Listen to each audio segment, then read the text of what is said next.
Showcase, made possible by a public service grant from the National Endowment for the Arts and Bristol-Myers Company in association with its divisions.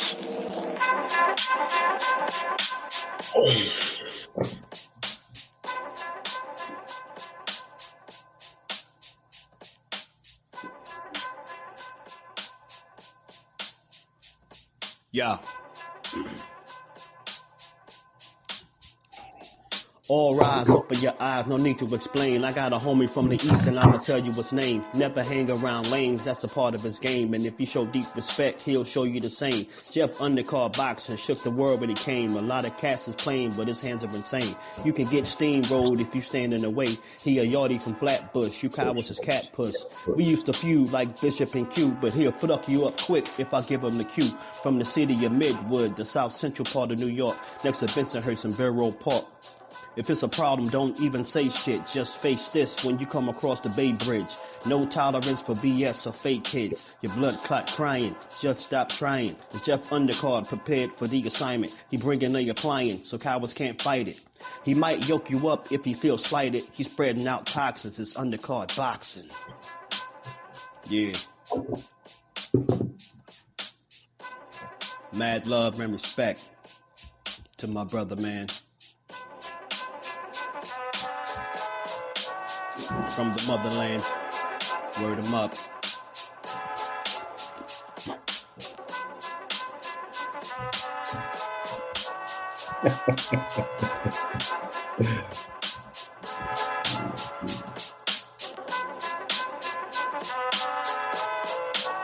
What up, fight fans? How y'all feeling today? Boxing fans, fans of combat sports. This your guy Undercard in Boxing, just waiting for my co-host, Mr. Vibes, to come join the show. Just tee it up for you guys because, you know, we run a tight ship over here for an hour of content every Monday. And then we post weekly during the fight weeks to update you guys on who's on the card, who's on the undercard, things like that, just so you guys are aware of what's going on for the card that's going on. So this weekend we had Jaron Boots Ennis, former unified champion at 147, making his debut at 154, where he fought Usman Lima, a guy ranked in the top 10. He was the IBO champion, I believe, and this was a WBA title eliminator, meaning by winning this fight, he was able to go and fight for a world title for whoever the champion was at this time. Bruce Gas, Boxing and Jazz, salute. I've also pinned the link for the chat for the show in the live if anyone wants to jump up and chop up some boxing. Good to hear different points of views. Sometimes the chat can't get to all the messages at once, but if we're having a conversation, it's easier to just let it flow.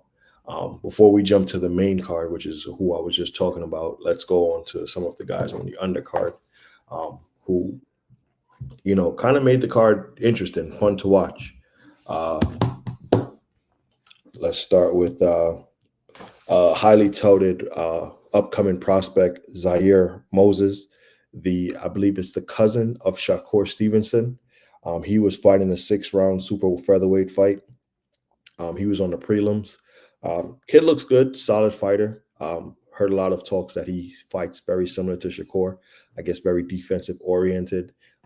In and out combinations, not staying there too long to get hit. Has a bright future. It's kind of funny that before he's even made it to like 10 rounds or 12-round fights, he already is getting some talks from Kermel Moten, another up-and-coming prospect who wants to, fight him. Does that fight happen anytime soon? For us that know, probably not. But it's good to already have a rival, I guess, or someone you're trying to extend to be like, or to eventually fight, like a fight in the future where it just keeps the boxing fans honest in a way where we're not thinking about that fight going forward and the possibilities. And, now we're going to start judging their careers at what fight did who fight who, or at this fight, was he really being pushed in the right direction? It's very interesting. I think it's a fun hypothetical fight. A lot of us don't see that fight coming to fruition anytime soon, but it is something to talk about. It is something to get the people buzzing about every time Zaire fights. Kermel has something to say, and every time Kermel fights, Zaire has something to say. So I think it's just good for the sport of boxing. Um, the sport of boxing is moving in the right direction where you have young guys following that same tradition of building themselves up, already having a rival, someone who they want to fight, who they want to prove themselves that they're better against. And I think that's good for the sport.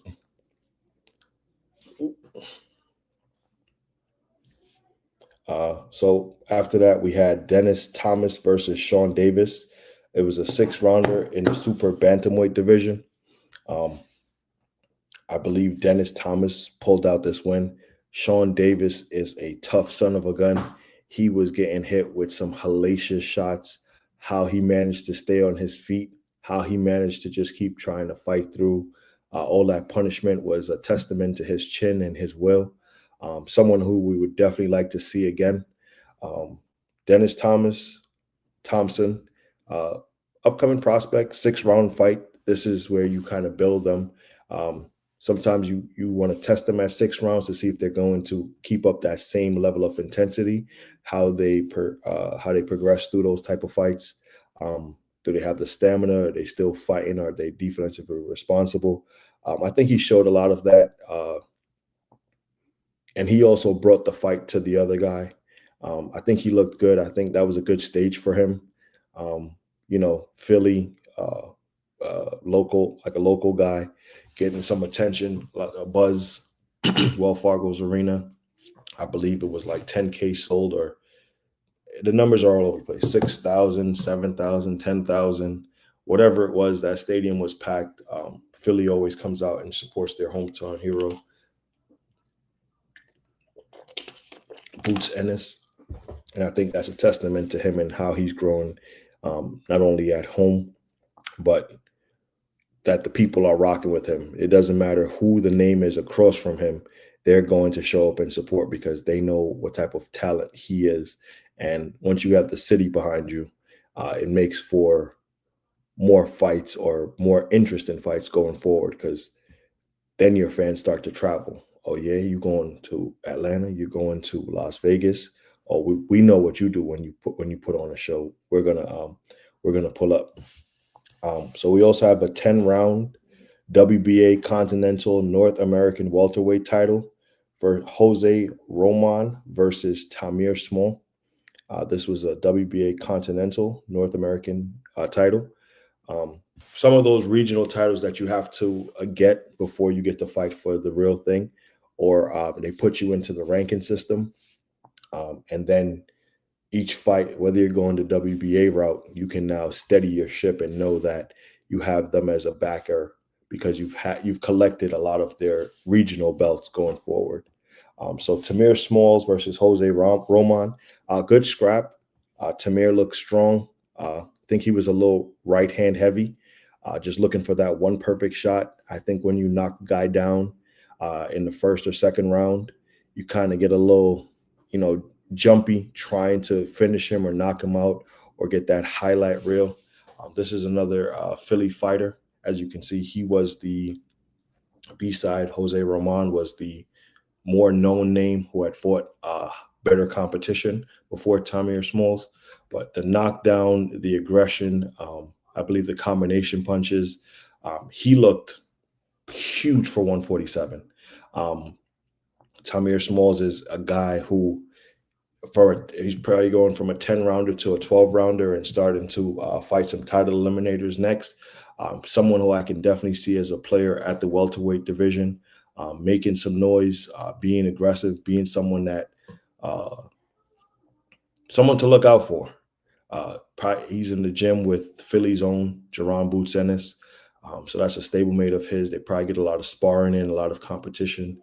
And there's this inkling that Jaron left 147 in order for his stablemate to follow behind him and kind of not rule that division, but have the opportunity where they're not going to just keep putting me against you. We're stablemates. We're from Philly.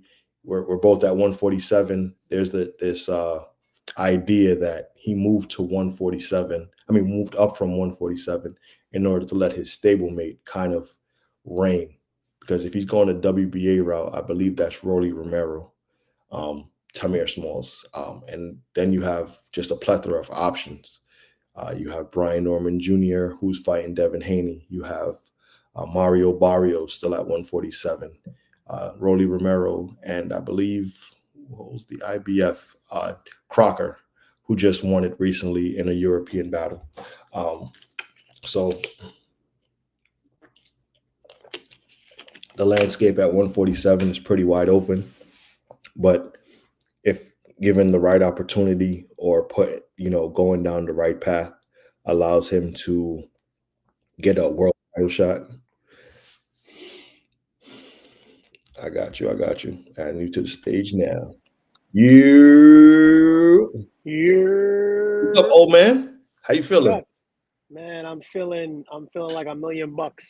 I'm feeling like $1 million. $1 million? Salute to you. 1,000,001. How you feeling, bro? I'm feeling blessed, man. Apologies to the people. Shout out to everybody on the inside and outside and in between. Yeah, man. Yeah, man. Good day, on the gully side. Yes, sir. I was going over the fight card. We got all the way up to Tamir Smalls fighting for the WBA Continental North American welterweight title, which is a regional belt, but the WBA still important in the growing process of anyone. Versus a known guy like Jose Roman, which I believe he has fought some notable guys. Yeah. This was a test for him, a 10-rounder at that. Putting him on the stage, he was on the main card, so he got to fight with the Philly fans in the house, and he knocked the guy down. I thought he was going to stop him. I thought he was going to stop him too, bro. Yeah, I think he got a little punch happy, and he was very heavily right-handed. Like he just wanted to land that perfect right hand instead of letting the progression. Roman is a guy who beat Hackett, right? I'm gonna check. Oh, he did. You just checked? You might be right. Hold on, I'm checking right now. I'm jumping on the stream so I can make sure we look the part. You feel me? I got Jaleel Hackett, right? He lost. Well, this Jose, man, there's too many Jose Roman. There's a few Jose. Wait, time out. Jaleel Hackett. He says he lost. Oh, it says he's 10-1. No, he lost to Jose Roman Vasquez, which I think is the same Jose Roman Vasquez who just lost to Smalls. Yep, same guy. Yeah, it's the so that's a good win, bro. Because Hackett, we thought Hackett was the next thing. I still think Hackett can get some work done in his division because he's a good prospect, big kid. But Tamir's, first of all, let's just establish this. When I jumped into the card in between and I saw the fight, I didn't have what you call it on. I was actually at my gig. So it's in between while people were eating. I jumped in and I was like, so the playlist play for a second. Yeah. So, and then I saw, so in my head, bro, I kid you not, I thought they were middleweights. The size, yeah. Yo, they're huge, bro. He might be like 6'3", bro. Who, Jose? Tamir Smalls. You think so how tall is Jose then? Nah, I don't think he's actually that big, bro. You tripping. Tamir's probably 5'11". Jose is 6'2", according to BoxRec. 6'2". BoxRec says Tamir is 5'9". I don't believe that. He I don't know. I got to see him next to Jaron. If he's bigger than Jaron, BoxRec is completely wrong. I mean, that's why I had to preference BoxRec with the notion because they have often mislabeled or guys the people's dimensions. So they said BoxRec says Uzma Lima is 5'8". No, I thought he was at least 6. Jesus. Yeah, to me he looked taller than Jaron. So unless Jaron is 5'6", then something is off. Something is off there. That he's greater than anything else because pound for pound he shouldn't even be up there. Yeah, exactly. He's Mike Tyson of this division. So Eddie Hearn straight up was like, Jaron is the best thing since sliced bread, bro. He was really, Eddie Hearn is one of them promoters, boy. He will Oh, talk you listen, up. Eddie, after a fight after a win, like you should just not give it because he will say the most outlandish. Like that's why I'm like Eddie's a good promoter because he promotes what he feels like. His heart is in his promotion. But Yeah. before we jump to Jaron, let's talk about Guido Valinello versus Alexi Barrera, the vacant WBC Continental American Heavyweight title. Did you see them guys slug it out? Yeah.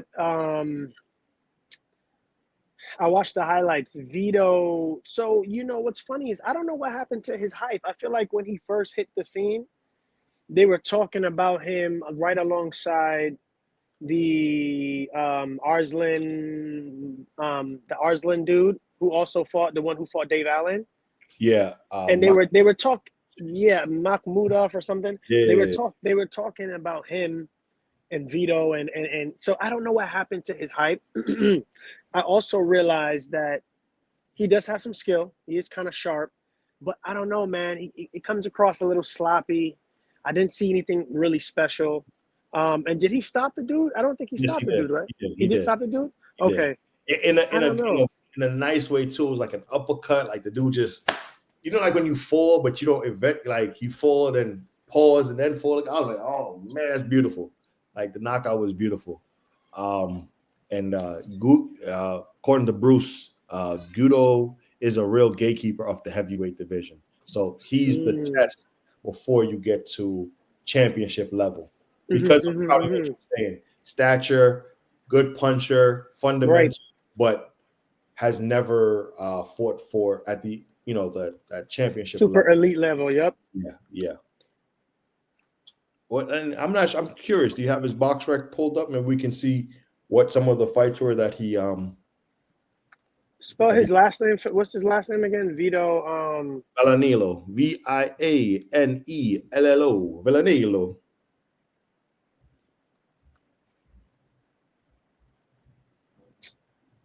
They're playing with me, bro.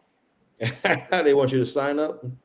They always do that, because I was like, "Yo, sign in." Yeah, Shoot. because you checked once. He's an Italian boxer. Let me go to the whole bout.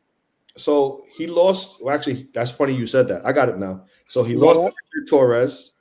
He beat Makradov. He lost to F.A. Ajagbe. He lost to Johnny Rice. Man, this guy fought some people. We need to establish our international reach. He only got look at it. Torres, F.A., and Johnny Rice. But he beat the guy who beat the guy that was fought on the other card. Makradov. Yo, why am I not finding Richard Torres here? You got the right Box right. Am I spelling his name wrong? Richard Torres? You gotta Yeah. put Junior, man. You gotta put Junior. Oh, you got the junior. You gotta put Junior. Yeah. Nice. He comes right up. Too. And Bruce, I wanted to know what you thought. There was an IBF eliminator versus the Flash, Frank Sanchez, right? Cuban Flash, that's what we call him. Yep. For an IBF eliminator, and a lot of guys turned that fight down because it would have put you right in line for a title shot. Because the IBF don't play. IBF says eliminator, title shot. If you don't want it, give me that belt. Give me that belt. Snatch it right on up. But a few fighters turned that fight down with the Cuban Flash. Bruce, which is so interesting. I mean, that's a scary dude. You said it. You've said it yourself. Cuban Flash is. He said is the boogeyman. I don't know, bro. Didn't he get washed his last fight? He might have got washed his last fight, bro. Who he fought? Hold on. He fought what's that bull name? Stocky bull. I think he like 6'3". He's right there at the cusp of being there for a title shot. I'm gonna have to look it up, bro. Dang. That's all right. Might need another cup of coffee. Might need another cup of coffee, my friend. The Sanchez. Agit Kabayel, bro. He lost Caballero. to Agit Kabayel, bro. So that's what I'm saying. I He mean, got that's Yep, a thank you, Bruce. He got his that's not a. I mean, I mean, that's not a bad loss. That's not a bad loss. If you're losing to anybody, that's not a bad loss for it's sure. not a I'm bad just loss. saying. I'm just saying. I think now That's heavyweight without a title. Bruce is talking. He cooking today. yep, Caballero is 100% the best heavyweight without title. And you I know thought it why? was hold on. I thought it was Moses. No, Moses. The only reason why I say it can't be Moses yet because he's not proven. He is not proven. He's just hit the stage. He's announced himself. I'm just He keeping it on deserves to be respected, keeping it but on he's wax. not proven. Caballero has just taken out. Let's look at Caballero's last 3 or 4 opponents, bro. He's just been taking out top 4 or 5. He's Zayli Zhang. He took out Frank Sanchez. He took out Arslanbek Makhmudov, the dude who just beat Dave Allen. The Agron dude, I don't know. Everybody else before that, I don't know. He took out Derek Chisora, which I totally forgot he beat Derek Chisora. That went right over my head. He beat what? Chisora? Yeah, he beat Chisora, bro. Everyone beats Chisora. I mean, I don't know, but the more the story, Everyone beats Chisora. You Okay? can't say everyone because there are several double-digit. You mean American that lost to Chisora? So now you're moving the goalposts. You didn't say that. You didn't say all Americans. If you go start the debate, start it correct, my friend. Start it correct. I only know about America. America. And you know, you got to give Chisora respect. His last 3 wins: Otto Wallin, Joe Joyce, and Gerald Washington. You know, So and you know it's he's funny. doing his thing, and he beat Kubrat Pulev. I had Otto Wallin beating. I think it was Joshua at the time. I really thought Tripping. I know. You're nuts. Maybe. Sometimes I feel like my dislike for a person shows in how I pick the fight. So I'm just like, yeah. So Joshua's at this point, we know Joshua's chin is compromised. Thank you, Daniel Du Bois. Yes, it's 100% compromised. Now we have to, and the only reason I say that, some people will say, no, you can't say that. He's only been dropped, or knocked down by dynamic punchers. Usyk is a calculated, strong puncher, but Usyk hurt him too. He just didn't put him down. So I think, to me, Joshua will still rock. If you do not have power, you are in trouble with Joshua. 100%. If you don't have power, you are 100% in trouble. But if you have decent power, you have a fighting chance at this point, unfortunately. But someone like Otto Wallin was not known for his power. I knew it wasn't gonna be enough, bro. He don't have enough skills. Joshua has decent speed. People don't underestimate Joshua's speed for his size, But that's why Moses Atama would take Joshua out. I'm sorry, way too fast. But because we're in the heavyweight division, a lot of things are being discussed. There was some rumbling about Deontay Wilder possibly fighting January in Africa. Would you like to see Wilder versus Chisora? I think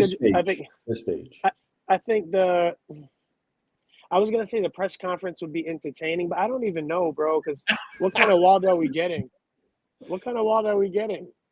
I can't even say the press conference is going to be entertaining. The fight is going to be a complete mess. Chisora is going to be trying to take his head off. If Deontay was any semblance of what we've seen the last 3 to 4 fights, he's going to be moving scared. Let me not disrespect him and say scared, but he's not the same. I think he fired his trainer too, bro. I think he fired his trainer. It doesn't matter. Okay. I'm sorry, it doesn't matter. He's done. It does not matter. So I can see him losing to Chisora. I would put my money on Chisora. Wow. Because Chisora don't care. Yeah. Chisora does not care. Deontay, he moving like he cares all of a sudden. You cannot care in a heavyweight division. Bruce got the weigh in. I would make their favorite. Oh my God. Bruce. You guys, Bruce. Come on. Okay, hold on. Bruce. Wakanda forever. What's good, Joe Diaz, my man? Listen, I need them exclusive interviews, Joe. Jose. Jose, my friend. Um, What's going on, bro? he said he was possibly going to become a 2-time champion. Interim championships. Who said that? Who said that? Wilder. Yeah. Like he kind of hinted at where the direction. Now the interim at WBC is Jet Caballero. He gets washed by him. Next. I know. Who else is there? He gets washed by Usyk. That doesn't even make sense to make that interim fight. champions. All right, WBA interim. Let's see. World Boxing Association. Come on, talk to me. Heavyweight. That's damn. It's Kaba. Oh, Pulev. Huh. That's interesting. How does Pulev keep finding himself in these top positions? I just don't understand. He's not really that good. Pulev he only got 3 losses. Who did he lose to again? I think the Miller. dude I just said he lost to. No, but didn't he lose to Chisora? Yes, this KO'd by Joshua, Derek Chisora split decision, and Vladimir Klitschko. Oh no, I don't know, man. Okay, all right. Well, So no. Let me tell you. It's so interestingly enough, Kubrat Pulev would be the best decision. And who's next on the WBO? WBO. Let's see if the WBO has an interim. I think it's one of the heavyweight rankings. The Young Bulls Association. Yes. If it's Triple D or if it's Moses, he's cooked. Heavyweight. One moment. Thank you guys for your patience. How can they put Deontay right back up there? Because the name sells. Okay, you have Joseph Parker. Then didn't he lose to Joseph already? Yeah, Wilder. Yeah. Philip Herkovich and Zayleen Zhang's number 3. Damn, he loses to both of them. Yo, let's get Okoli versus Wilder in Africa. Let's go. Oh, that is going to be the most boring fight ever. I can't stand Okoli. Okoli beats him though. He beats him in the most boring way. There's going to be a bunch of like pawing, jabs. Yeah, a 1-2 and then a hug Deontay like they're the Wayne's brothers. Pero. This guy Ian Petto. That sounds familiar. Isn't he about to fight? Hold on. Come on, drop. Talk to me. King Kong is training him. Yeah, I just seen I don't know if that's how you spell his name. How do you spell his name? Because he's not coming up in BoxRec. I see an Ian Porte, but he doesn't even have any fights on his record. I see a Liam Piero. Wilder never losing the boring way. LOL. Yeah, that's true. That is. Yeah, so you're basically saying you want Wilder to get knocked out. Sure. Okoli's going to take the longest to knock him out because his style is garbage. When I tell you I cannot stand Okoli, and the reason why I can't stand him even more is his arrogance when he speaks sometimes. I mean, this dude he's just a cheat code, but not a cheat code that I want. I just can't. And then you also realize he's been a weight bully because look how huge he is at the heavyweight division. Did he fight Cruiser? Yes, bro. So that means he barely made 200 pounds, but now he's walking around I think he weighed in 245, 250 his last fight. That's crazy. What was he doing at Cruiser? What are we talking about? Usyk at his best, what he came in, the heaviest he ever came in, 227, 230? Let me try to find an Ian Perro. Where are you out of, Jose?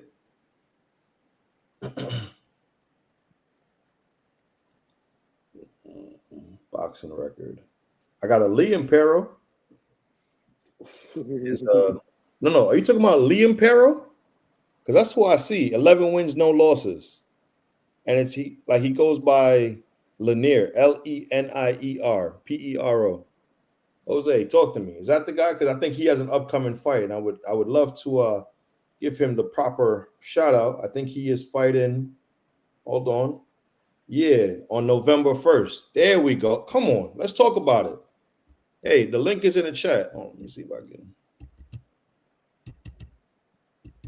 Oh, I finally figured out how to paste the paste. There we go. He lives in Miami, Florida. I had to write notes. Not, I'm about to be 50. Hey, I got you. I got you. You shortcut his name. Yeah. He's fighting Jordan Thompson November 1st. Let me see. See this? In Orlando, Florida. So it's a homecoming fight. And you got Omari Jones on that card as well. Oh, nice. Yeah, his opponent to be named, but it looks like a local fight. Something to build him up. As you can see, he lives in Miami, Florida, so he will be fighting. He does have an upcoming fight. He's a lefty. He's doing really well. Who's hosting that fight, Jeff? I know you said it's a small card, but is it like small? It's on the zone. So okay. The Caribbean Royal Orlando. So they do some local shows. You so crazy, Carib, man. It's like a Shandy, the same company that makes Shandy. What's wrong with you? Word, that's what it's at. Miami, Florida. Yo, sponsor us. I promise I will never get it wrong again. Yes. I'll have a Shandy every show. Shandy every show. Yeah, so he has an upcoming fight November 1st. So very upcoming. I think he's 11-0. Because when I was looking for the payroll, I saw him pop up on BoxRec, which they're trying to have me sign in. Get out of here. He is ranked in the WBO. Cuban, Florida. I get it. He's 32. He's 6'4". Jeez. 79-inch reach. These dudes are just getting bigger and bigger, bro. What are they making? What are they eating? I can't be. What is in the food? In Cuba? No. They get to Miami and they start having all the empanadas. Yeah, the GMO filled empanadas because what? And they swimming in the water. Because what? He's 12-0, 8 KOs. He was born in 92. So he's at heavyweight, actually. So I guess Jose's trying to put his name into the mix of upcoming challengers and to keep an eye on. So I like that. Now let's talk about the man of the hour, the best guy at 154. The guy who dethrones Terrence Bud Crawford. Yeah, I said it. It's on wax. All right, let me calm down. But I'm telling you, when Boots gets to booting. Yo, let me tell you something. This kid, let me tell you something about Boots Ennis, bro. You see the thing about Boots Ennis? We still haven't seen everything. That's the part that I'm still trying to compute in my head because you and I, unfortunately, were too young to properly enjoy the Sugar Ray Leonards, maybe catch Purnell at the back end of his career. Some, obviously Ali, the list can go on. Some of these people that did amazing things that still considered amazing, right? We got a little bit of Lomachenko. He came in with his angles and stuff. But Jaron, to me, is bringing back, some of these young guys have some flash, but Jaron has a level of flash and skill in Roy Jones level raw athleticism that I don't care what no one says has not been seen in a generation. I mean that, bro. I mean that. And I'm talking about I'm combining everybody now who we think is great. Inoue, Bam, Rodriguez, all of these guys are spectacular. Shakur, Tank, whatever. Tio's a real flashy guy as well. But the sharpness and also the tenacity. He's mean, bro. He's mean. Abdullah Mason, to me, might have some of that same, Terrence Crawford obviously is the GOAT when it comes to that cloth. Keyshawn kind of is mean too. Yeah. Same lengthy, like when I get you, reach. I don't, everything else goes out the way. I'm like, you don't want to like work an angle, hit the body. Nah. And that, but that's the thing, bro. No. But he was working angles. Did you see what he caught him with the first punch? Yes. It was off of an angle, bro. It was a turn left, I believe, uppercut. Was it left? Upper, like upper. Yeah. I don't remember, bro. Uppercut to the body. Yeah. And because you don't expect that. You expect like what you threw, a hook. Well, Yeah, I was gonna say Lima was punching. So Lima looking at his face, he's seeing his punch. Imagine you see a punch connect, and all of a sudden your lights turn out, and you still like, wait, you don't even get a chance to process that what hit you, because you still looking. I'm still looking forward, and a punch comes underneath. Turn your lights off for 3 seconds, and then you got to go into. You know what's funny? I don't think he hit him in the jaw. I think he hit him in the body. No, watch it again. It was. Yeah, I wish you knew how to put up the replay. Well, you probably get copyrighted. We ain't monetized. We Gucci. Hold on. We're about to share screen right now. Hold on. Let me two it up right here on the other side. Yeah, cue it up. I'll keep going. But Yeah. but yeah. So and then afterwards, and here's the thing. I think if Jaron had any inkling of respect for Lima's power, if Lima had a deeper resume, Yeah. I don't think Jaron would have went like balls to the wall the way he did on the attack mode. Mhm. He still would have went on attack mode, but I think it would have been more calculated. But he knew this dude had nothing for him.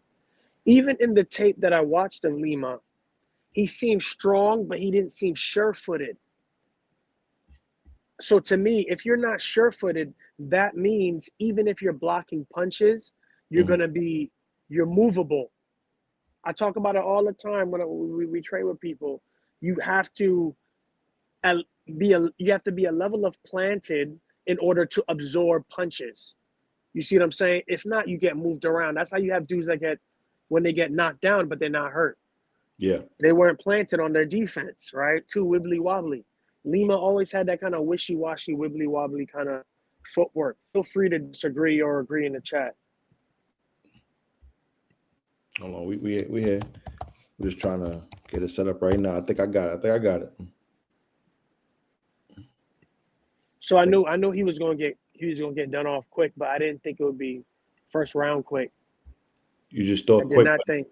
I mean, Yeah, I mean, I thought under 6. I definitely thought under 6. I feel like that's how you make a statement coming into a new division, Mhm. where everyone has something to talk about. You go distance with this guy, or why'd you go distance with someone who is not on your level?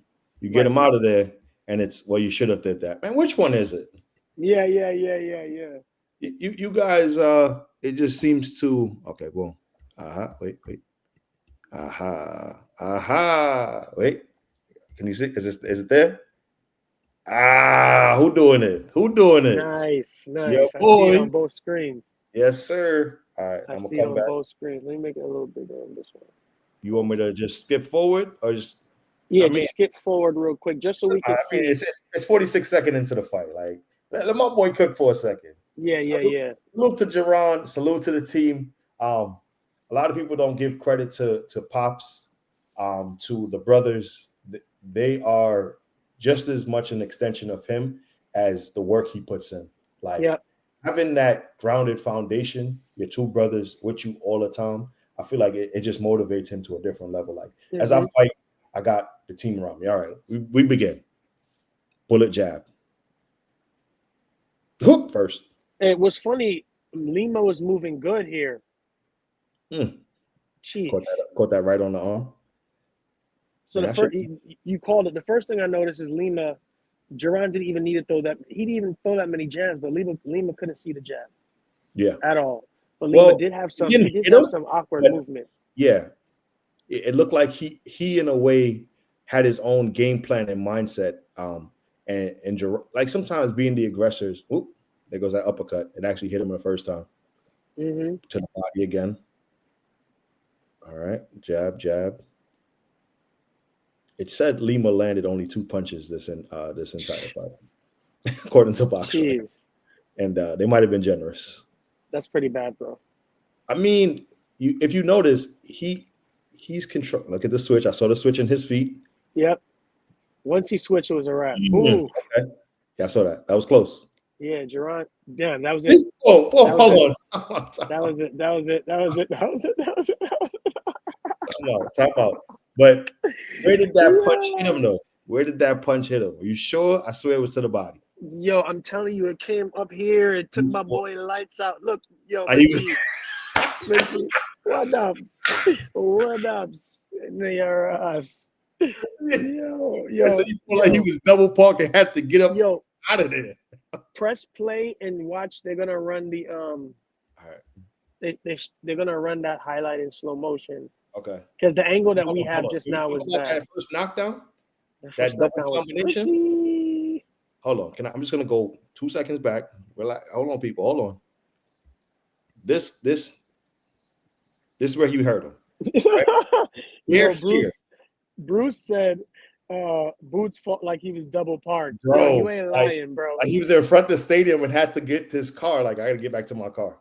Ain't lying. That's funny. That was good, Bruce. But Lima, for how he took the punches, looked like how a 154-pounder looked. Yeah. He looks strong, bro. He looked big. The back was, I say, broad. You know, I'm paying attention. It was a lot of rights, man. And he doesn't appear like dazed by the punches. No, he's confused though. Because I can't even say he was so hurt. He was just like, this is too much. I don't know where the punches are coming from. Yeah. Boom. Yeah.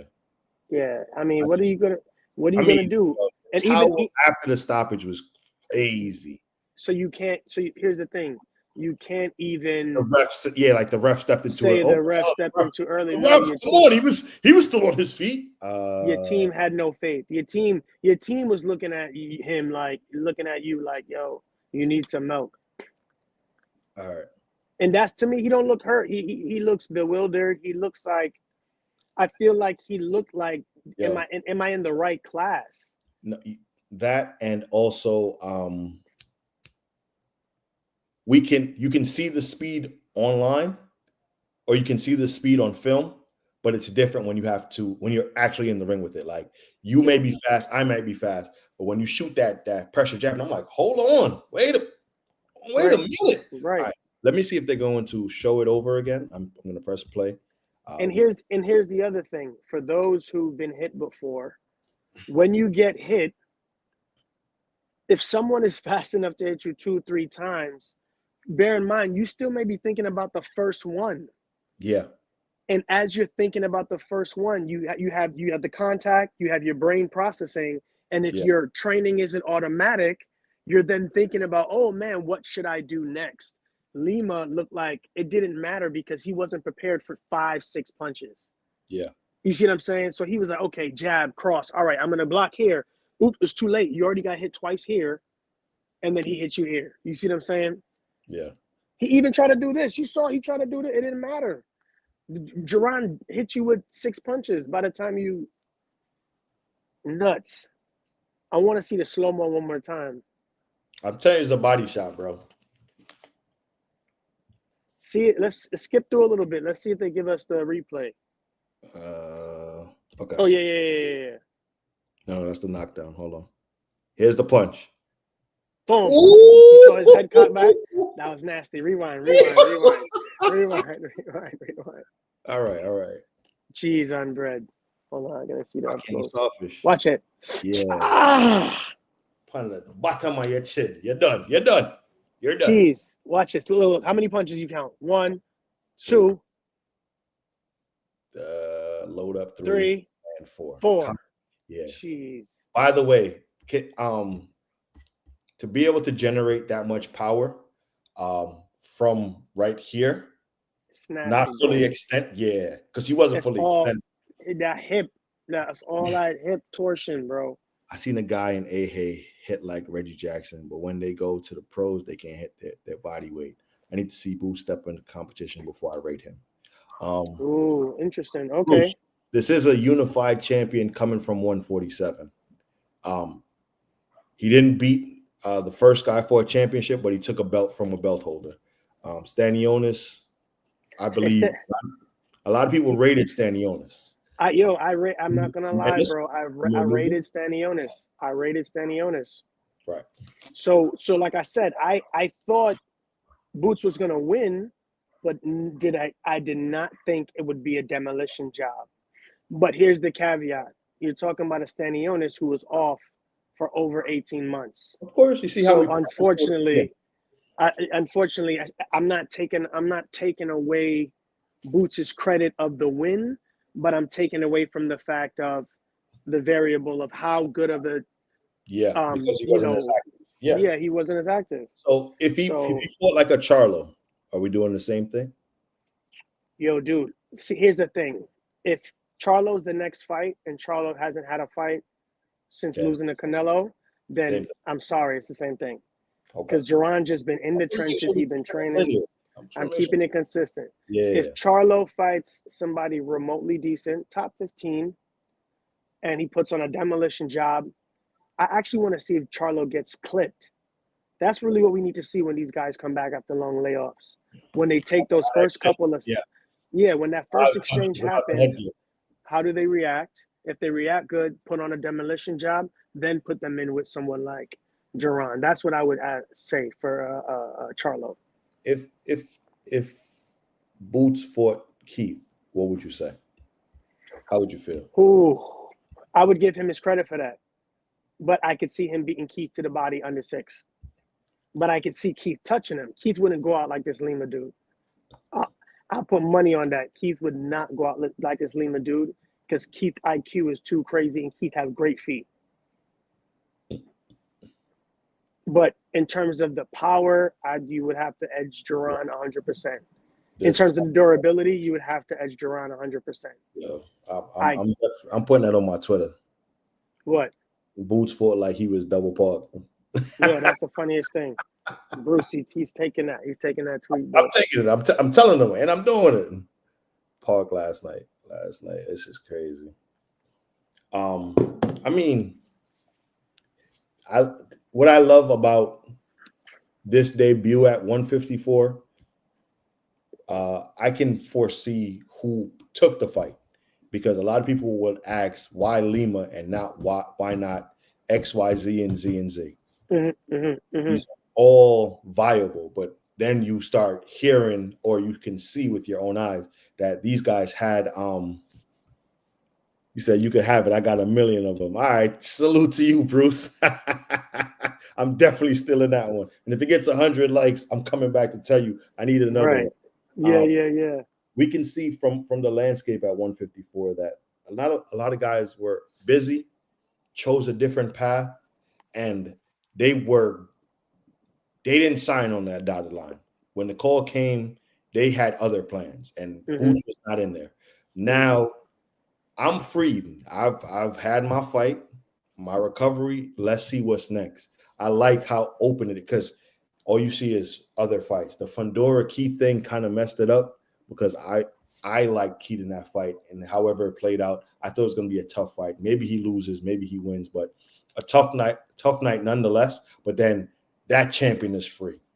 Yeah. Virgil fights Lubin, winner's free. You know what I mean? And there was Sander wants to have a hope coming in December. Then he's so for me, 154 was about to be open, and then we get to be like, all right, let's see if he really wants to smoke. Yo, next year, low key is about to be a unofficial 154 competition like Series 6. Yeah, gauntlet. Yeah, absolutely. Yeah. But only if these guys actually fight. Yeah. Like Xander versus Abias. Is that happening? It's in talks. But then I just heard I'm sorry, I'm botching your name. I apologize. I'm Jamaican. It could be Abbas. I don't know if it's Abbas or Abias. See, that's a good question. Just called out Conor Ben, and I'm like, he's trying to get his bag, bro. He know what he's doing. Top Rank will give you $500K for that fight. Nah, I mean, if he call out Conor Ben, he might. I don't know. He might be able to come out with $1 million. Yeah, but the thing is, Conor won't be ready for that fight. He's fighting Eubanks November. Oh, good point. No one. And what's funny is I don't even know if I would edge Conor, but that would be great. Conor finally gets a belt. Everybody can shut up that he's never been a champion, and then he's going to get beat by one of the 154 champions. But listen, Abbas ain't nobody to play with, so I can't even say that. Yeah, and I don't think. I mean, he's putting on all that weight to fight Eubanks, bro. Really think he's gonna cut down again to come back to an actual weight? What is he fighting Eubanks at? Like 150? What? No, he's fighting him at 160. And I personally think that's where he belongs. No, he doesn't belong there. I think he belongs at Got no 147 power. because he's not tall either. He's not a tall guy. So, but what I was gonna say is, I loved Boots' energy at the end of the fight. It's about time. My boy called out every single person. He called out every single champion, everybody who was worth mentioning that was a contender. He low key, high key called out Terrence Crawford as well. I see Eddie Hearn is trying to set it up. Eddie Hearn is trying to set it up. Unify 154. If you can get undisputed, do it. And if Crawford's still around, there goes the mantle passing. Easy. I see it already. Oh snap. 126.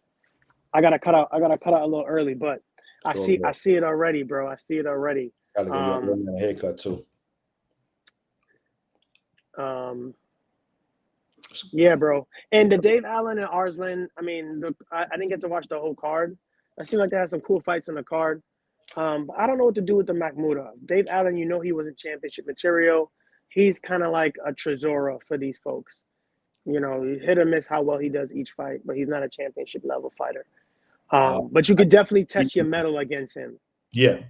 Yeah. But the Arslan dude, I don't know. I think he's limited, bro. He's not a championship level fighter either. He'll get knocked down by all the top 5 guys. He already got beat by Agate. So what else? Atama knocks him out. Cold. Joe Joyce, he could probably run a good fight with because Joe Joyce is compromised.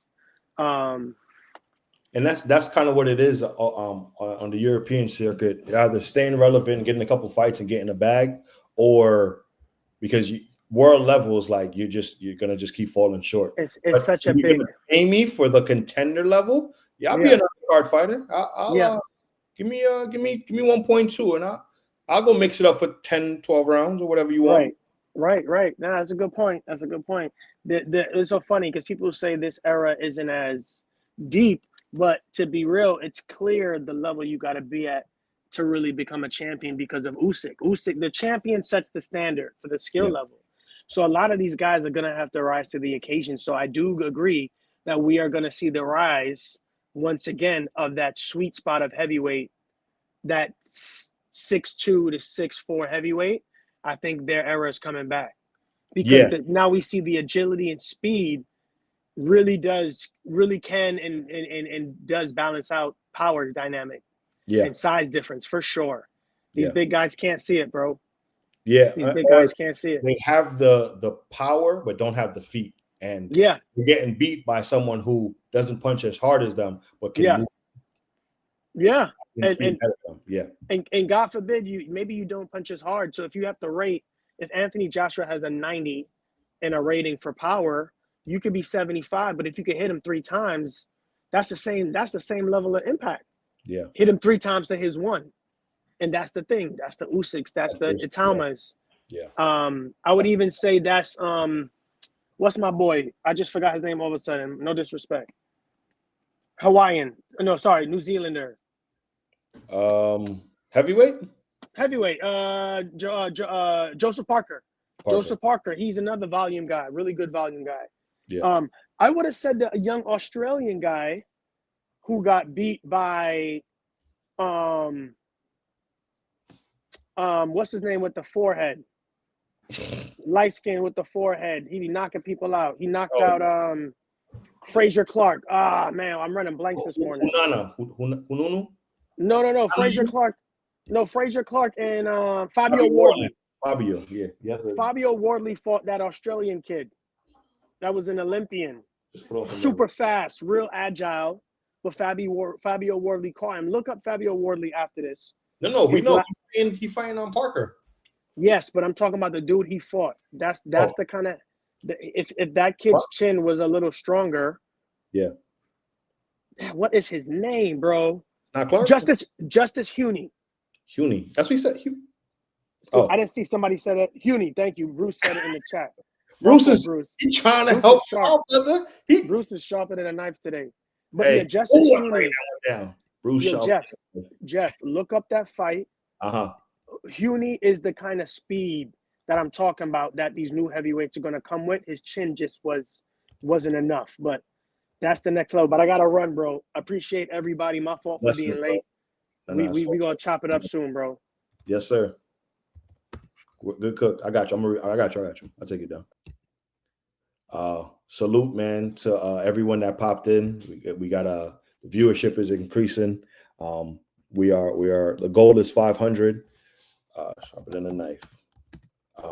And we enjoy boxing. I don't much enjoy when it's the controversy or the back talking or the opinions.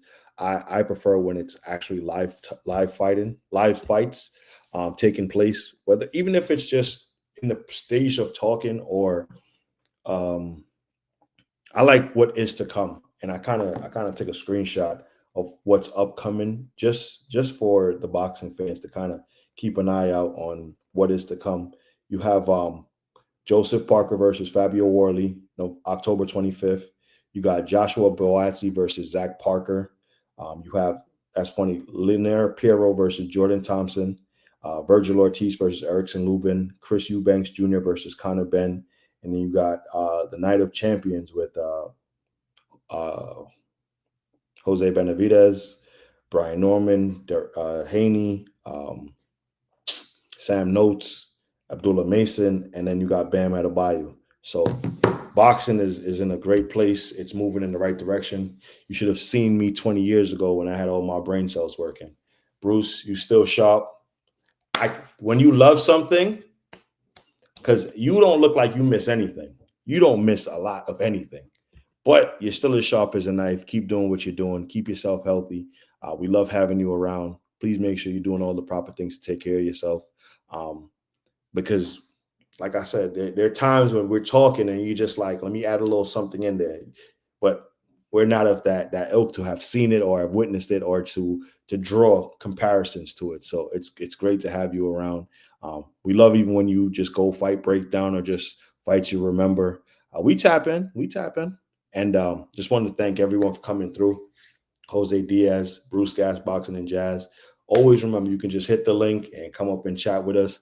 We don't mind having a full conversation with everybody on the panel. Consistency is the key to all success. On the card in boxing, signing out.